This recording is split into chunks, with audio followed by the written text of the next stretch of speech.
ஐந்து கரத்தனை யானை முகத்தனை இந்தின் இளம்பிரை போலுமையிற்றனை நந்தி மகந்தனை ஞான கொழுந்தினை குந்தியில் வைத்தடி போற்றுகின்றேனே. ஊழியர்கோன் வெப்பொழித்த புகழியர்கோன் கடல் போற்றி ஆழிமிசை கல்விதப்பில் அணைந்த பிரான் அடி போற்றி. வாழி திருநாவல் மண் தொண்டர் பதம் போற்றி ஊழிமலி திருவாத ஊர திருத்தாள் போற்றி போற்றி. உலகெல்லாம் உணர்ந்து ஓதற்கரியவன் நிலவுலாவிய நீர்மலிவேணியன் அழகில் சோதியன் நம்பலத்தாடுவான் மலர்ச்சிலம்படி வாழ்த்தி வணங்குவான். திருநாவுக்கரசு வளர் திருத்தொண்டின் நெறிவாழ வருநாவ தவமுனிவர் வாகீசர் வாய்மை திருநாம சீர்பரவன் உருகின்றேன் பேருலகில் ஒரு நாவுக்கு உரை செய்ய ஒண்ணாமை உணராதேன். சேக்கிழாரடி போற்றி போற்றி மணிவாசகர் போற்றி போற்றி. திருச்சிற்றம்பலம். 12ஆம் திருமுறையான பெரிய புராணத்தை நம்ம எல்லாம் அனுபவிச்சிருக்கிறதுக்கு இன்னைக்கு திருவருளும் குருவருளும் கூட்டியிருக்கு. அதுல சைவ குருமார்களான ஆச்சாரியர் ஒருவரான நாவுக்கரசு பெருமானை பத்தி நம்ம பார்த்துட்டு வரோம். திருநாவுக்கரசு இந்த பேர் சொல்லி ஆரம்பிச்ச அந்த பேருடைய பெருமையும் சேக்கிழார் சொல்லும் போதே நாவுக்கரசர் வரலாறு சொல்றேன்னு ஆரம்பிக்குது. திருநாவுக்கரசு அந்த பேருடைய பெருமையை சொல்ல ஒரு நாவுக்கு உரை செய்ய ஒண்ணாமை உணராது. என்னால அது சொல்ல முடியல அப்படின்னே தான் பதிவு பண்ணாரு. சேக்கிழார் அவரால் சொல்ல தெய்வ சேக்கிழாரால சொல்ல முடியாது, நம்ம இங்க சொல்ல முடியாது. அவ்வளவு சிறப்பு வாய்ந்த நாவுக்கு அரசர். அந்த பெயர் அப்பா அம்மா வச்ச பேர் இல்ல, சுவாமிகளுக்கு சிவபெருமானே வச்ச பேர். சும்மா ரூம்குள்ள வச்சது இல்ல, எல்லாரும் கேட்கும்படியா திருநாவுக்கரசு அப்படின்னு சுவாமி திருவதிகளை சுட்டின அந்த திருநாமம். அந்த நாமத்துடைய மகிமையும் அவருடைய வாழ்க்கையும் அவருடைய வாழ்வும் வாக்கும் கொஞ்சம் நம்ம வேகமாகவும் அனுபவிக்கலாம். சிவன் பெரிய புராணம் ஆரம்பிக்கும் போது சேக்கிழார் அடியார்களுடைய இலக்கணம், அடியார் பத்தி சிறப்புன்னு ஒரு ஒரு தொகுப்பு ஆரம்பிச்சிருப்பார். அந்த அடியார் இலக்கணத்துக்கு சொல்லும்போது எப்படி இருப்பாங்க சிவனடியார்கள் அப்படின்னும், ஓடும் செம்பொன்னும் ஒக்கவே நோக்குவர், கூடும் அன்பினில் கும்பிடிலே அன்றி வீடும் வேண்டா விரலின் விரல். ஓடியும் திருவோடியும் எல்லாமே சுட்ட செம்பொன்னையும் எல்லாம் சமமா பாவிக்கிற அடியார். ஆடையும் கந்தைன்னா இந்த முழங்காலுக்கு வரைக்கும் அணிந்திருக்கிற அந்த பணிவே உருவான நாவுக்கரசு பெருமாள். அந்த அடியார் இலக்கணம் முழுக்க அப்படியே அமைந்து நாவுக்கரசருடைய வரலாறு. அவர் பிறந்தது திருவாமூர்ல பார்த்தோம். திருமுனை 14 திருவாமூர்ல அம்மா அப்பா பேரு மாதினியார் புகழனார். அவங்களுக்கு முதல் குழந்தையா திலகவதியார் பிறந்ததிலும் அருள் நீக்கியார் பிறந்து அவருடைய சின்ன வயசுலயே எல்லா கஷ்டமும் பட்டு அவர் வேற செல்வம் நிறைய கல்விக்கு முக்கியத்துவம், நிறைய பெரிய ஸ்காலர். அவர் ரொம்ப பெரிய படிப்பாளி. 63 பேர்லயேன்னா நாவுக்கரசு பெருமானார் தான்.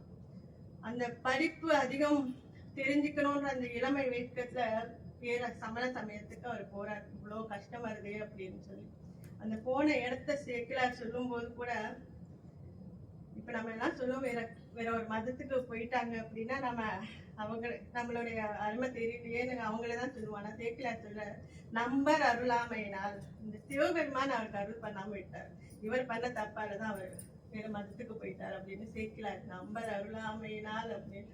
அப்பவுமே ஆச்சாரியரை ஒரு குறை சொல்றதுக்கு சேக்கிழார் விரும்பல, அந்த மாதிரி வார்த்தைகள் பதிவு பண்ணல.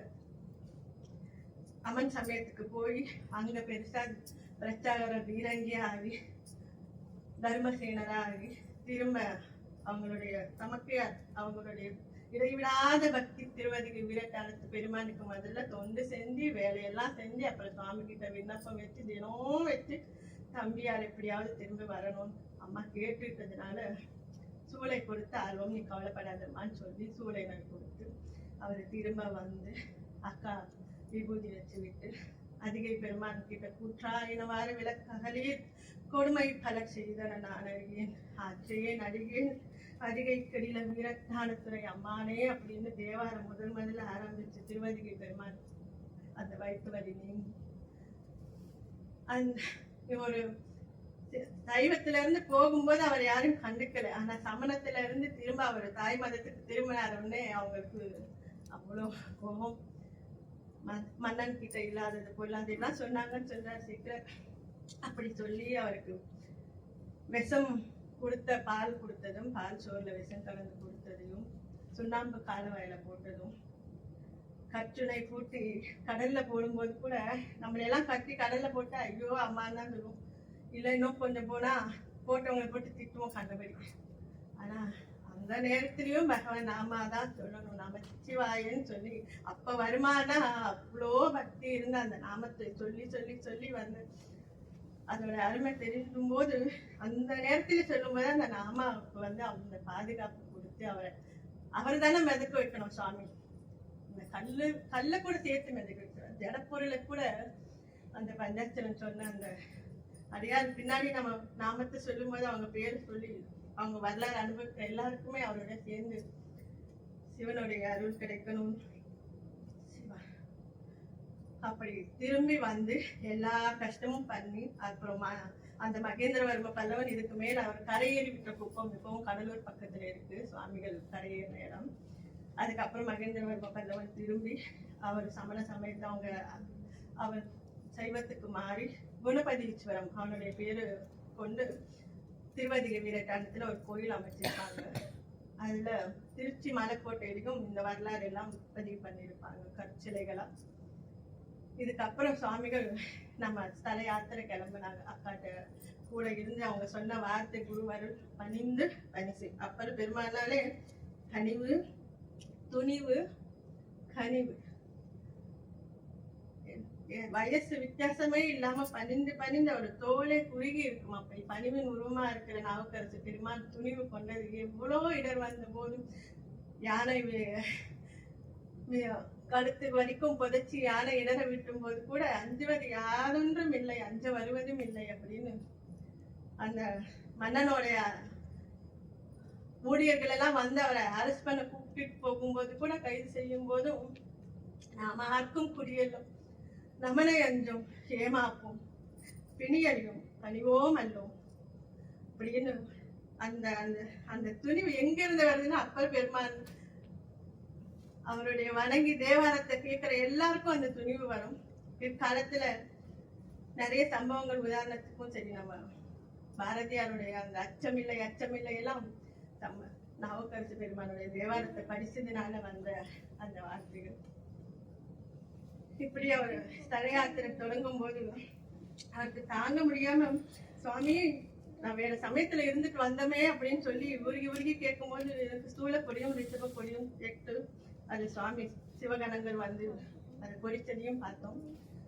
அதுக்கப்புறம் அவர் கிளம்பி திருக்கட்சி முற்றம் வரும்போது அதுவும் போதில் அவர் எனக்கு திருவடி தீட்சை கொடுக்கணும்னு சொல்லி கேட்கிறார், விரும்பி கேட்கிறார். ஆனா திருவெருமான் திருநல்லூருக்கு வா அப்படின்னு அனுப்பிட்டார். திருநல்லூர் இந்த ஸ்தலம் மாடக்கோயில். சுவாமி பஞ்சவர்ணேஸ்வரர் எந்த பொருளால செய்தார்னு தெரியாதபடிக்கு ஒரு திருமையின் தான் தோன்றி ஈஸ்வரர் 5 நிறம் மாறுவார் ஒரு நாளைக்கு. மாடக்கோயில் அந்த நல்லூர்லதான் எந்த கோயிலையும் இல்லாத இங்க கூட்டி சுவாமி திருவடி அப்பர் பெருமானுக்கு வச்ச இடம், இங்க திருவடி தீட்சை கொடுத்த இடம். சிவனாலயங்கள்லயே சடாரி பதிக்கிற இடம் அந்த கோயில்ல மட்டும்தான் சடாரி சாத்திர வழக்கம். இப்போ வைணவ ஆலயங்கள் எல்லா இடத்துலயும் இருக்கு. சிவாலயத்துல நல்லூர் கோவில்ல சடாரி இப்பவும் சாத்துவாங்க. அந்த திருவடி தீட்சை கிடைச்சதுக்கு அப்புறம் சுவாமிகள் அங்கிருந்து கிளம்பி தில்லைக்கு போறார். திங்களூர் போகும்போது நம்ம அந்த அப்பூதி அடிகள் புராணம் நம்ம போன மாதம் சிந்தித்தோம். அங்கே இந்த நாமத்தை சொல்லியே உயிர்வடைந்த அப்பூதி அடிகள் அவரை பார்த்துட்டு அதுக்கப்புறம் திரும்பி கிளம்பி அவர் பழையாறைக்கு வந்தப்போ அங்க கோயில்ல சுவாமி மறைஞ்சிருக்காரு. அதாவது ஆக்கிரமிப்பு. இப்ப பாக்குறோம் இல்லையா, நம்ம கோயில்கள் எல்லாம் வேற மத வழிபாட்டு ஸ்தலங்களா மாத்த மாதிரி ஒரு சிவனாலயத்தை சமண பள்ளியா மாத்தி இருக்காங்க. அவங்க கோயில்ல உள்ள சுவாமி இருக்காருன்றது இவருக்கு எப்படியோ உள்ளுணர்வு தெரிஞ்சு, ஆனா பார்த்தா இல்ல, அது சமன் பள்ளியா இருக்கு. இது என்ன விழா இருக்கும் அப்படின்னு அங்கேயே உட்கார்ந்துறாரு. அவருக்கு உணர்த்துட்டார் சுவாமி உள்ள இருக்கு அப்படின்னு. அதை எப்படி கொண்டுட்டு வரணும் திருவாந்த கோயில் அப்படின்னு முதல்ல உண்ணாவிரதம் இருந்தது, சத்தியாகிரகம் நாவுக்கரசு பெருமாள் அந்த கோயில் வாசல்லையே உட்காந்துட்டார். சாப்பிடாம கொள்ளாம எழுந்திரிச்சு அவங்களால ஒன்றும் பண்ண முடியல. அதுக்கப்புறம் அன்னைக்கு ராத்திரி போய் அடிகளார் படுற கஷ்டத்தை பார்த்து சுவாமி கனவுல, ராஜா கனவுல போய் சொல்றார், இங்க நான் உள்ள இருக்கேன், என்னுடைய நாவுக்கரசு பெருமான் வாசல்ல உண்ணாவிரதம் இருக்கார் அப்படின்னு உள்ள வந்து அரசர் அதை எடுத்தா உள்ள பெரிய சிவலிங்கம் இருக்கு. திரும்ப அங்க கோயில் கட்டிட்டாங்க பழைய அறையில. இதுக்கப்புறம் அந்த கோயில் வெளிப்படுத்தி கொடுத்து திரும்ப அவருடைய யாத்திரை தொடங்குது. தில்லைக்கு வந்தப்போ நடராஜர் எல்லா அடியார்களும் பிறவி வேணாம் சுவாமி, முக்தி போதும், முக்தி கொடுங்க, முக்தி கொடுங்கன்னு கேட்கும்போது பிறவி வேணும்னு கேட்டதை நாவுக்கரசு பெருமாள் தில்லையில வந்து அந்த குனித்த பிறகு இந்த தில்லை நடராஜருடைய அழகை பார்க்கறதுக்கு இந்த பிறவி கொடுங்க அப்படின்னு கேட்டேன். குனித்த புருவமும் கொவ்வை செவ்வாயின் குவிஞ்சிருக்கும், பனித்த சடையும் பவளம் போல் மேனியும் கால்வெனியும் இனித்தமுடன் எடுத்த பொற்பாதமும் காணப்பெற்றார். மனித பிறவியும் வேண்டுவதே இம்மாநிலத்தை அப்படின்னு பார்த்து அப்படியே சுவாமியை பார்த்து, சுவாமி எங்கு வந்தாய் அப்படின்னு கேட்டாங்க. எப்பப்பா வந்த அப்படின்னு சாமியோட திருக்குறிப்பு, எங்கு வந்தாய் அப்படியே உங்களுடைய திருக்கூத்த காண வந்தேன் சுவாமி அப்படின்னு அவருக்கு பதில் சொன்னார் சிவபெருமானுக்கு. அப்ப சுவாமிகள் அங்க இருக்கும்போதுதான், தில்லையில இருக்கும்போதுதான் சீர்காழியில ஒரு ஞான குழந்தை அவதாரம் பண்ணினதாகவும், அம்பிகை முளைப்பால் கொடுத்து அந்த குழந்தை தாளம் போட்டு எடுத்த 3 வயசுலயே தேவாரம் பாடி அந்த பாடல்கள் பாடி சுவாமி முத்து பந்தல் கொடுத்தது, சிவிகை கொடுத்தது, அவருடைய எல்லா இதுவும் அவருக்கு கேள்விப்பட்டு அந்த குழந்தைய பார்க்கணும்னு நினைச்சு அவர் கிளம்பி சீர்காழிக்கு போனார். இப்ப சம்பந்த சுவாமியும் அப்ப சுவாமியும் முதல் தடவை பார்க்க வரும்போது யார் முதல்ல வணங்கினாங்கன்னு தெரியாத வரைக்கும் 2 பேரும் ஒன்னா அந்த இதுக்கு உதாரணம் சொல்லும் போது சேர்க்கிறார். அந்த விளைஞ்ச நெற்கதிர்கள் அப்படியே வயல் அப்படியே 2 எல்லாம் வளைஞ்சு இருக்கும்ல, தலை குனிஞ்சு, அப்படி 2 அருள் கடலும் அன்பு கடலும் 2 சங்கமித்த மாதிரி அவங்க 2 பேரும் வணக்கம் சொன்னது அப்படி இருந்தது ஒரே நேரமா அப்படின்னு சொல்லி சேர்க்கிறார். அப்பரே, அப்பான்னு சொல்லணும், அப்பரே அப்படின்னு மரியாதை அவருடைய அப்பாவை சிவஞான இருதலை அவங்க சம்பந்த சுவாமி அவங்க அப்பாவை அப்பான்னு கூப்பிட்டது கூட சேர்க்கலார் எங்கேயும் பதிவு பண்ணல. அவருக்கு அப்பா சிவபெருமான, அடுத்து அவர் கூப்பிட்டது அப்பரே அப்படின்னு நாவுக்கரசு பெருமான. அதுதான் இன்னைக்கோட நம்ம அப்பருடைய அவங்க 2 பேரும் சேர்ந்து ஸ்தல யாத்திரை பண்றாங்க. 3 தடவை மொத்தமா சந்திக்கிறாங்க. முதல் தடவை சந்திச்சு சில ஸ்தலங்களுக்கு போய் திரும்ப விடை பெற்று சம்பந்தரும் இவர் ஸ்தல யாத்திரையா திரு பாண்டி கொடுமுடி இங்க பக்கம் அச்சிலாசிரமம் அந்த இடத்துக்கு வரும்போது நல்லா வெயில் அடிக்கிறது. அந்த வெயில்ல சுவாமி தனியா போறாரு. எப்பவுமே சம்பந்தர் ஒரு ராஜா வீட்டு கண்ணுக்குட்டி மாதிரி கூட்டமாவே போவாரு. அவருக்கு கட்டியம் போடுறதுக்கும் அவருக்கு வெயில் படாம முத்து பந்தலோடையும் அவர் அப்படி போவார்.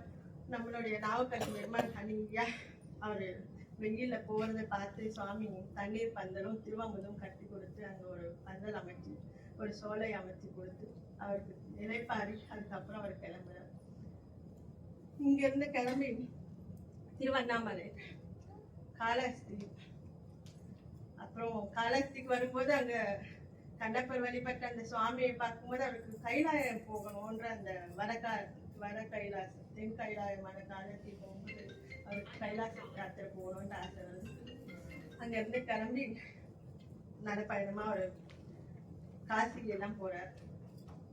காசி விஸ்வநாதரை தரிசனம் பண்ணி அங்க நம்மளுடைய தேவாரங்கள்ல சம்பந்த சுவாமியும் சுந்தரமூர்த்தி நாயனாரும் எல்லாம் மணிக்கவாசிகள் எல்லாம் திசை பார்த்து தான் பாடியிருக்காங்க. வடக்க உள்ள கோயில்கள் எல்லாம் காலாஸ்தி தாண்டி யாரும் போனதில்லை. ஆனா நாவுக்கரசு பெருமாள் நிறையா நடந்து அவரு காசிக்கு போனது இல்லாம அங்கிருந்து கிளம்பி கைல யாத்திரைக்கு கால்கள் கால் தேஞ்ச உடனே அப்படியே முட்டிகள் முட்டியும் தேஞ்ச உடனே மார்பு அந்த எலும்பு அவரு நிக்கவே இல்லை, போயிட்டே இருக்காரு. சுவாமி ஒரு அந்தனர் வடிவுல வந்து ஒரு வழிபோக்கர் யாத்திரிகரா வந்து சொல்றாரு, சுவாமி நீங்க எங்க போறீங்க? நான் கைலாசம் போறேன். இங்க இன்னும் ரொம்ப தூரம் இருக்கே, பாதி தூரம் தான் வந்திருக்கீங்க, அந்த போறக்குள்ள உங்க உயிரே போனாலும் பரவாயில்ல, கைலைக்கு நான் போய் பார்த்தே ஆகணும்னு அவருடைய முடிவுல உறுதியா இருக்கார். போயிட்டே இருக்கார். திரும்ப சுவாமி வந்து ஓங்கு புகழ் திருநாவுக்கரசரே எழுந்திருங்க அப்படின்னு சொல்லி அந்த ஓங்கு புகழ் நாவுக்கரசரை எழுப்பி உங்களுக்கு என்ன வேணும்னு கேட்கிறேன், எனக்கு கைலாய காட்சி பார்க்கணும். அப்படி வெள்ளி மரகதமா இருக்கிற அந்த சுவாமி, பச்சை மரகதமா கொடி மாதிரி அம்பாளோட சுவாமி இருக்கிற அந்த கைலாய காட்சி தரிசனத்தை நான் பார்க்கணும். அப்படி ஆசை. இங்க இருக்கிற குளத்துல முழுகு, நான் உனக்கு அந்த காட்சி தரேன். அங்க முழுகி எந்திரிட்டா திருவாரூர் கமலாலய குளத்துல எந்திரிக்கிற மானசர ஊர்ல முழுகி இங்க குளத்துல எந்திரிச்சு ஒரு திருவையாறு ஐயாற்று பெருமாள் அங்க திருவையாறு குளத்துல எந்திரிக்கும் போது ஒரு சுவடு படாம வேற்றாகி விண்ணாகி அப்படின்னு போற்றி போற்றி தாண்டகம் பாடுறாரு. தாண்டக வேந்தர் அப்படின்னே பேரு நாவுக்கரசு பெருமானுக்கு.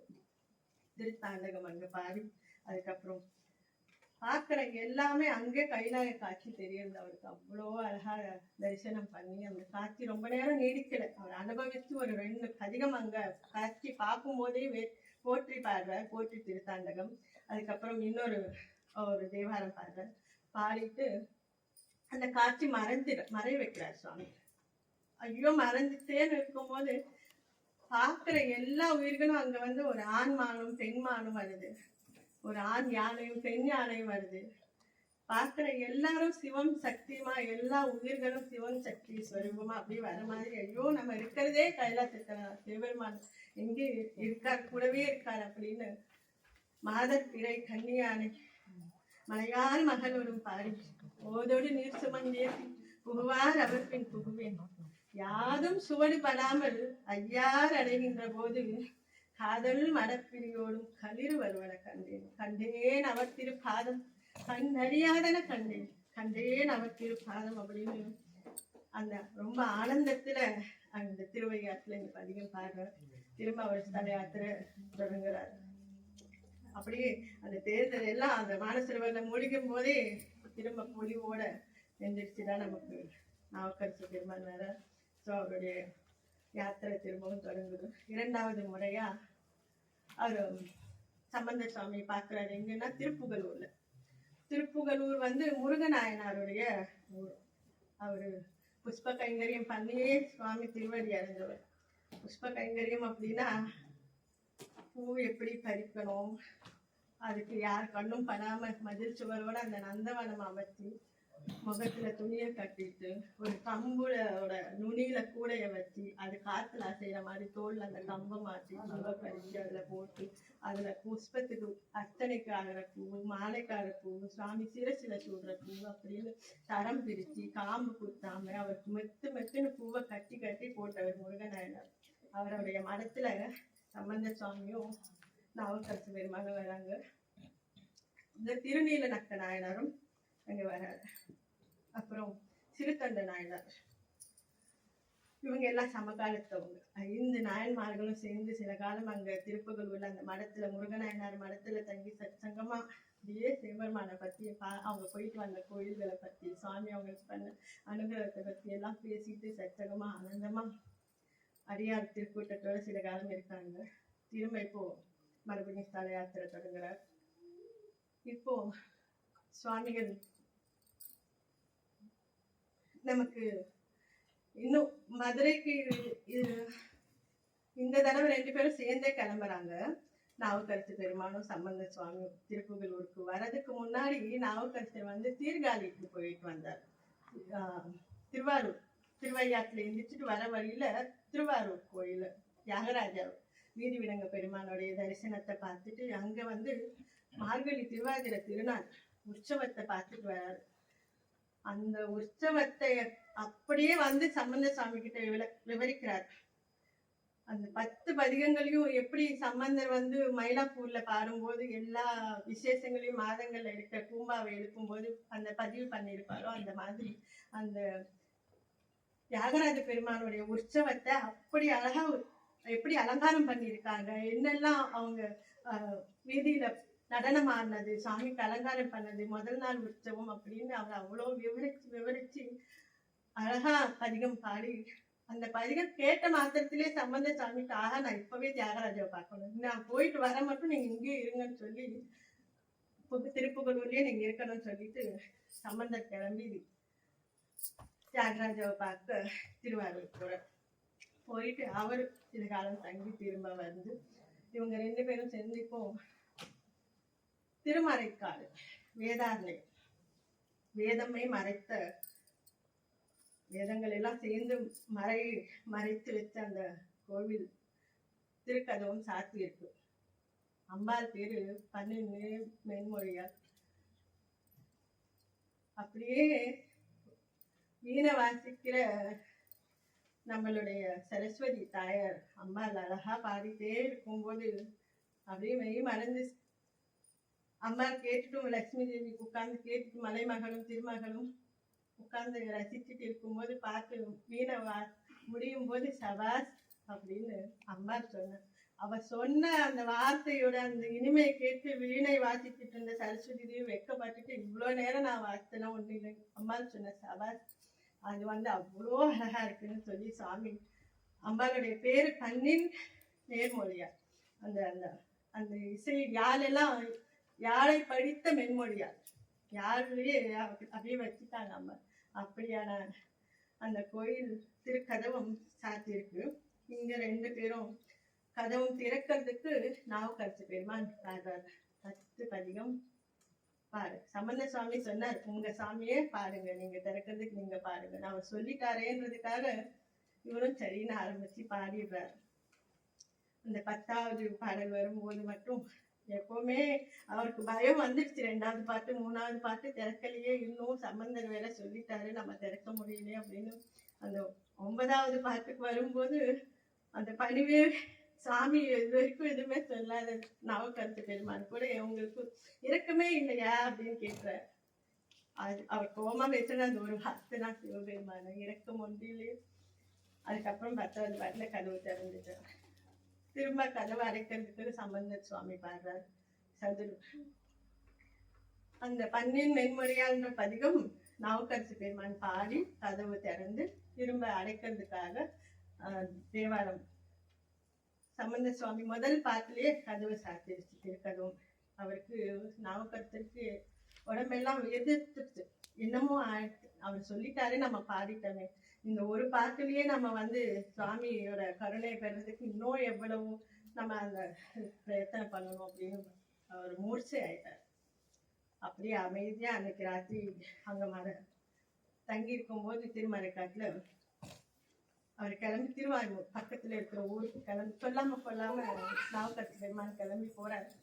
காலையில சம்பந்தருக்கு தெரிஞ்சு போச்சு இவர் என்னமோ சரியா இல்லை, நிகழ்த்துல இருந்தே அவரும் திரும்ப பின்னாடியே போறாரு. இருட்டு ரொம்ப விடிய காத்தால இருட்டுல நாவுக்கரசு போகும்போது வழிகாட்டுறதுக்கு சுவாமியே வந்து இதோ இங்கதான் நானும் அங்கதான் போறேன்னு சொல்லி வழிகாட்டி அந்த கோயிலுக்கு கூட்டிட்டு போய் அங்க போனா உள்ள சுவாமி இல்லை.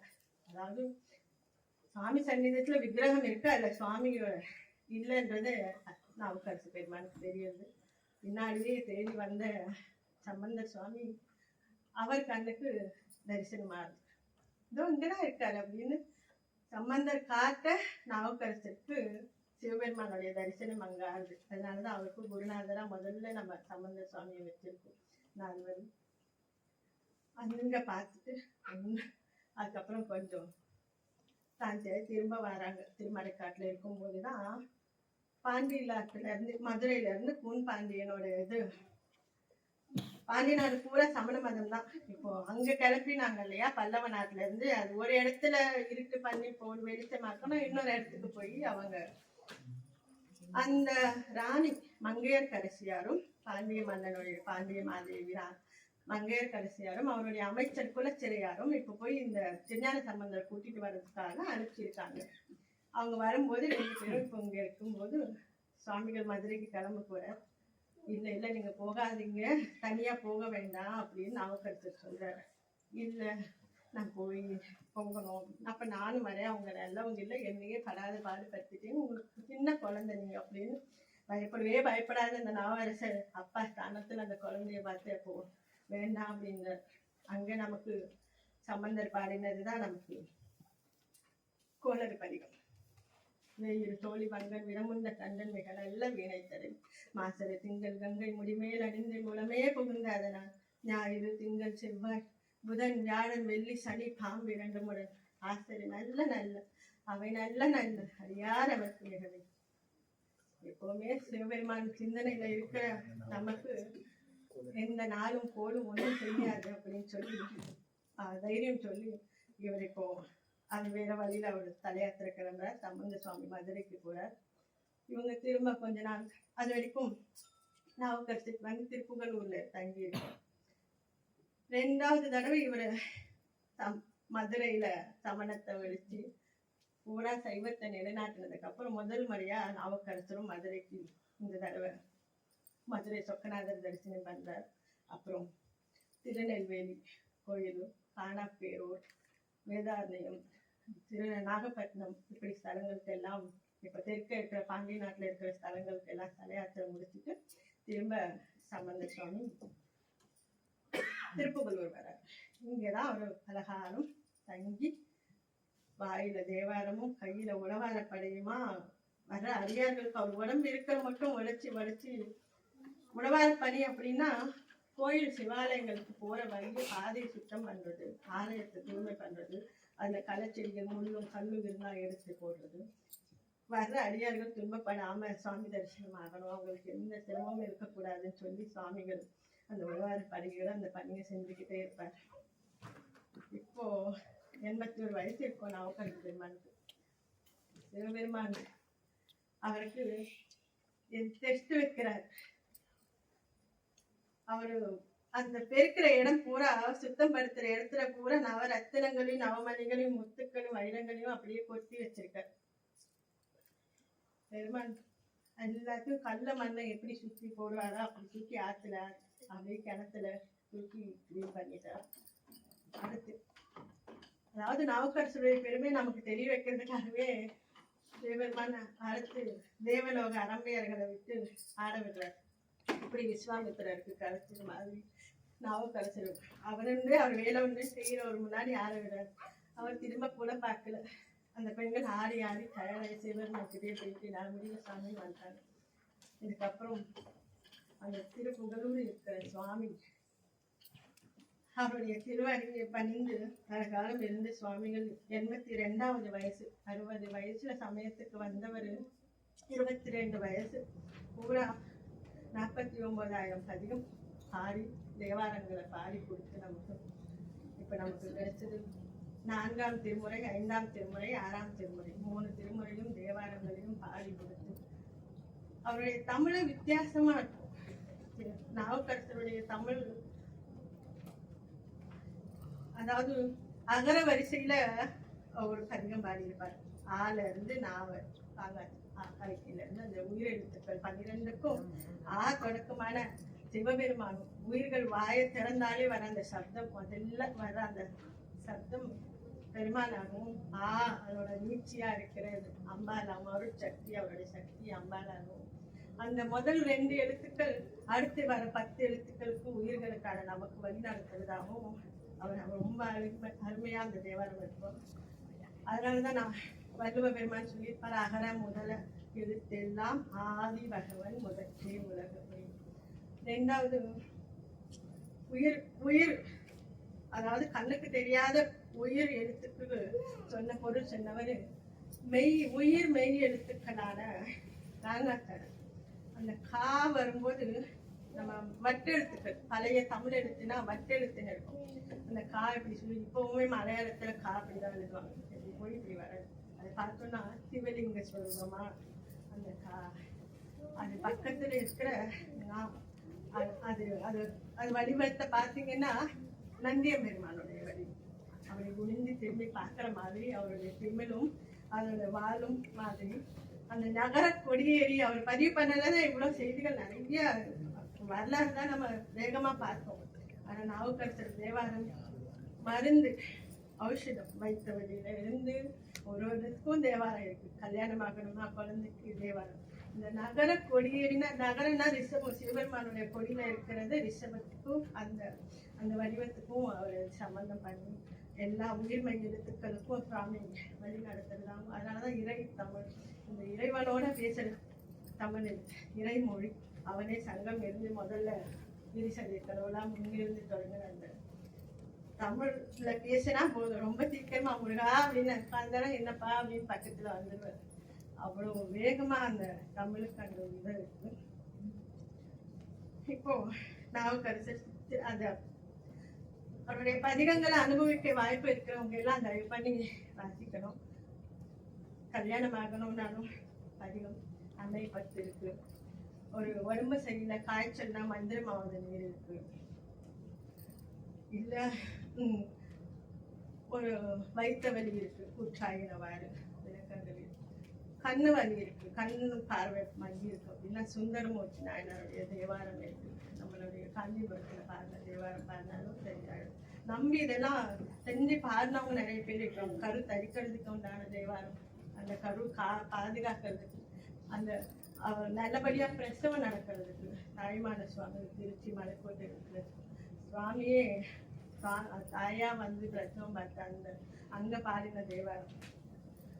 இது இதெல்லாம் முக்கியமானது. சொல்லுங்க, காசு வேணும், பணம் வேணும், இந்த பொருள் அந்த உலகத்துல இது வேணும், வேலை வேணும் அப்படிங்கும் போது இடரினும் தளரினும் எனது நோய்.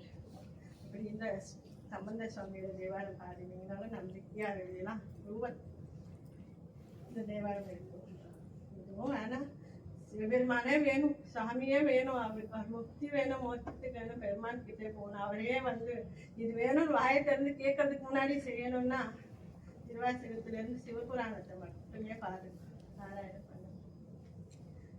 இப்படி எல்லா வாழ்க்கையில இருக்கும் இம்மைக்கும் பின்னாடி மறுமைக்கு எந்த மாதிரியான மோட்சகதிக்கு வேணும்னாலும் பெருமானுக்கு எல்லாத்துக்குமான 12 திருமுறைகள்ல வெளியிருக்கும். நாவுக்கரசு பெருமான் திருப்புகழ் சித்திர மாதம் சதய நட்சத்திரம் அன்னைக்கு சுவாமி அப்படி ஆசையா சிம்மம் ரூபத்துல வந்து அவர் அப்படியே முழுங்கிட்டதாகவும் தலை வரலாறு. அவர் அவ்வளோ ஆசையா அப்படியே நம்ம குழந்தைகளை சொல்லும் கொஞ்சம் போது அப்படியே உன்னை சாப்பிடு, கடிச்சு சாப்பிடு அப்படின்ற மாதிரி அவ்வளவு ஆசையா நாவுக்கரசு பெருமான் நன்றி மோட்சத்துல இந்த நாள் வரும். எப்பவோ நடந்த சரித்திரம் ஏனம் இப்போ வேணும்னாலும் ஆச்சரியர்கள் எப்பவுமே அவங்களுடைய தேகம் மண்ணுல விழல, தரையில விழல. மணிவாசகர் சிதம்பரத்துல அகலத்துல சுவாமி தன்னிதில மூர்த்தி அடைந்தார். சுந்தரமூர்த்தி நாயனார் வெள்ளை யானையில சுவாமியை கூட்டிட்டு கைலாசத்துக்கு போனார். சம்பந்த சுவாமி சொல்லவே வேணாம், பரமாச்சாரியர். அதாவது முக்தின்னு ஒருத்தவனுக்கு இருந்தா அந்த நபருக்கு மட்டுமானது மோட்சம் கிடைக்கிறது அப்படின்னா யாரு அதுக்கான தகுதி உண்டு அவங்களுக்கு மட்டுமானது. ஆனா சம்பந்தர் அவருடைய கல்யாணத்துக்கு வந்த அத்தனை பேர்த்துக்கும் தனக்கான திறந்த அந்த மோட்ச வாசல், அந்த அந்த கைலாச அந்த வேள்வி கதவை எல்லாரையும் அனுப்பிச்சிட்டு கடைசியா வந்த ஆச்சாரியர் சம்பந்தர்.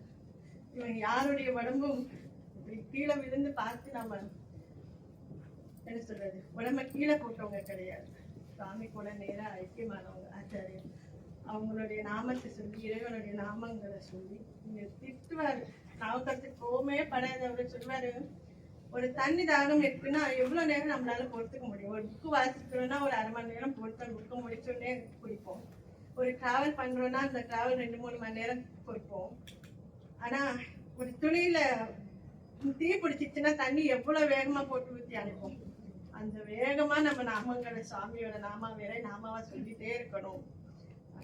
ஏன்னா நேரம் இல்லை நமக்கு அப்படின்னே சொல்லிட்டு இருப்பாரு. இறைவனை பத்தி சொல்றது, நாமத்தை சொல்றது, நேரம் இல்லப்பா அப்படின்னு பயமுறுத்துவேன். நாவுக்கரசு ஒரு இடத்துல பாலின் படு நெய் போல மறைந்து நின்றார் மாமதி சோழியன். பால்லதான் கெட்டு போற, ஒரு நாள் விட்டா ஒரு நாள் கெட்டு போற பால்ல கெட்டு போகாத நெய் இருக்கு. அந்த மறைஞ்சு இருக்கிற அந்த சுவாமி அந்த காய்ச்சணும், அதை பக்குவமான சூட்டுல உடைய ஊற்றணும். அது 2 நாள் கெட்டு போகாம இருக்கும். அப்படியே அது வெண்ணெய் எடுக்கணும் திறந்து, அது போட்டு கடன்னு இப்படி எல்லாம் நம்மளை போட்டு பழுத்தி எடுத்து நம்மளை பக்குவப்படுத்தி அந்த நெய் மாதிரி கெடாத அந்த பக்குவத்துக்கு ஆக்கிறதுக்காக தான் பெருமாள் இந்த வழிக்கு நமக்கு துணையா இருக்கிறது. ஆச்சாரியர்களுடைய பதிகங்களும் சாமி முன்னாடி இருந்து விளக்கேற்றி நாமங்களை சொல்லி முருகால் அம்பாள் சக்தி அதிராமி அந்தாரி சொல்லி ஆழ்வார்களுடைய 4000 திவ்ய பிரபந்த பாடல்களை சொல்லி ராமானும் கிருஷ்ணானும் நமச்சிவாயம் அப்படின்றது நாமம், சிவாய நமன்றது மந்திரம், பஞ்சாட்சரம், குரு பஞ்சம். யாராவது பேர் நமச்சிவாயம் கூட யாராவது பேர் வச்சிருப்பாங்க, சிவாய நமன்னு வச்சிருக்காங்க. சூட்சும பஞ்சாட்சரம், இன்னும் அதிசூட்சும பஞ்சாட்சரம், சிவய சிவ, இப்படி சிவ சிவ பெரிய மகாமந்திரம்னா வெறும் நாயோட்டு மந்திரம் அப்படின்னு திருமந்திரத்துல நாயோட்டு மந்திரம் சீனும் போது சிகரத்துக்கு. இன்னொரு முக்கியமான கொஞ்சம் தமிழ்ல பத்தி சொல்லும் போது நாவுக்கரசர் சொன்னது, இந்த நமச்சிவாயத்துக்கு நான் அப்படின்றது நடப்பு. அதாவது இந்த பிறவி நடந்துகிட்டே இருக்கு இல்லையா, பிறவி பெருங்கடல் நீந்தார் இறைவனடி சேராதார், இப்படி நடந்துகிட்டே இருக்கிற அந்த பிறவி ஆசைப்பட்டுக்கிட்டே இருக்கும் இல்லையா, அதுக்கு எண்டே இல்லை. அதுக்கு பேர் அந்த நடப்புன்னு. நமச்சிவாயத்துல நாக்கும் மறைப்பு. அகங்காரம் வந்துச்சுன்னா சுவாமியே நமக்கு தெரிய மாட்டார். ஆணவத்தால அந்த மறைக்கிற அந்த மறைப்பு, பெருமான ஒருத்தர் இருக்காருன்னு எல்லாருக்கும் தெரிய வராது. மறைப்பு. சிறப்பு. சீனா சிறப்பு. அதாவது நல்லா தமிழ் படிச்சவங்க யாராவது ஆச்சாரியரோட குரு பூஜை எப்போன்னு கேட்க மாட்டாங்க. சம்பந்த சுவாமி எப்போ சிறந்தார் அப்படின்னு கேட்பாங்க. சிறந்தார் அப்படின்னா முக்தி அடைந்தார், மோட்சத்துக்கு போனார். சிறந்தது எதுவும் அதோட கலந்தார். அந்த சிறப்பு கூடவே இருக்கிற வனப்பு அம்பிகை. அந்த திருவடியில இந்த பிறவியில குழந்தைங்க பண்ற அந்த தப்புகள் எல்லாம் திரும்ப திரும்ப கரெக்ட் பண்ணி சாமி கிட்ட கொண்டுட்டு போறதுக்கான அந்த வேலையை அம்பாள் இறங்கி பண்ணிட்டு வனப்பு. அடுத்து யா. இந்த உயிர்களுக்கு எல்லாத்துக்கும் அந்த ஒரு வடிவு வந்துச்சுனால அது யாக்குன்னு சொல்லுவோம் இல்லையா. அந்த எல்லா உயிர்களும், அதாவது ஆணவம் கர்மம் மாயை இந்த மாயை யாப்பு அந்த உயிர்களா இருக்கு. நம்மதான் யகரத்தை. அதெல்லாம் சிவய சிவன்ற மந்திரத்தை சொல்லும்போது மணிவாசகர் சொல்ற, அம்பாளுக்கும் உமையார் உன்னோட நடுவுல நீ உட்கார வச்சிருக்க அப்படின்னா, அதாவது சிவ, அதாவது அம்பாளுக்கும் இந்த பக்கம் சிவபெருமான் இருக்கார், உமையார் நடுவில் நீ இருத்தி அடியே நடுவில் இருவீரும் இருப்பதே. ஆனால் அடியேன் முன் அடியார் நடுவில் இருக்கும் அருளை புரியாய் பொன்னம்பலத்து முடியார் முன்னின்றே அப்படின்னு. எனக்கு நீ அழகா என்னை வச்சிருக்க சுவாமி, இந்த பக்கம் நீனும் இந்த பக்கம் அம்பாருமா என்னை உட்கார வச்சிருக்க, ரொம்ப சௌக்கியமா இருக்கு. ஆனா எனக்கு அங்க இருந்து உன்னை அடியார்கள் கூட்டத்துல இருந்து நான் உன்னை பார்க்கணும், இங்க உட்கார்ந்து அப்படி பார்க்கல, உன்னை அங்க உட்கார்ந்து நான் பார்க்கணும் அப்படின்னு மனைக்கு வாசிக்க வேண்டுவேன். அப்படி அந்த மந்திரத்துக்கு இந்த வார்த்தைகள் எல்லாம் தமிழ் நிறைய நாவுக்கரசருடைய தேவாரத்துல வித்தியாசமாவும் இருக்கு, எளிமையாவும் இருக்கு. தாண்டகம் அதிகமா அந்த ஒரே வார்த்தைகளை திரும்ப திரும்ப பயன்படுத்தி அந்த போற்றி திருத்தாண்டகம் நிறைய திருத்தாண்டகம் பாடியிருக்காரு. அமுதமா இருக்கு. எல்லாரும் வாய்ப்பு இருக்கிறவங்க அதெல்லாம் அனுபவிக்கணும்னு வேண்டி கேட்டு திருச்சிட்டம்பலம். அடுத்த மாதம் நம்ம சம்பந்தர் சுவாமி எப்போ வாய்ப்பு இருக்கோ விஞ்ஞான சம்பந்தருடைய அவருடைய வாழ்க்கை வரலாறு நம்ம அனுபவிக்க. சிவா திருச்சிட்டம்பலம். நாளுடைய சிவனையே போற்றி, அண்ணாமலையும் அண்ணா போற்றி, அண்ணார் அமர கடலே போற்றி, ஆரூர் அமர்ந்த அரசே போற்றி, திருவையாரா போற்றி, காவாய் கனகத்திரளே போற்றி, கைலை மலையானே போற்றி போற்றி. திருச்சிட்டம்பலம். வெற்றிவேல் முருகனுக்கு.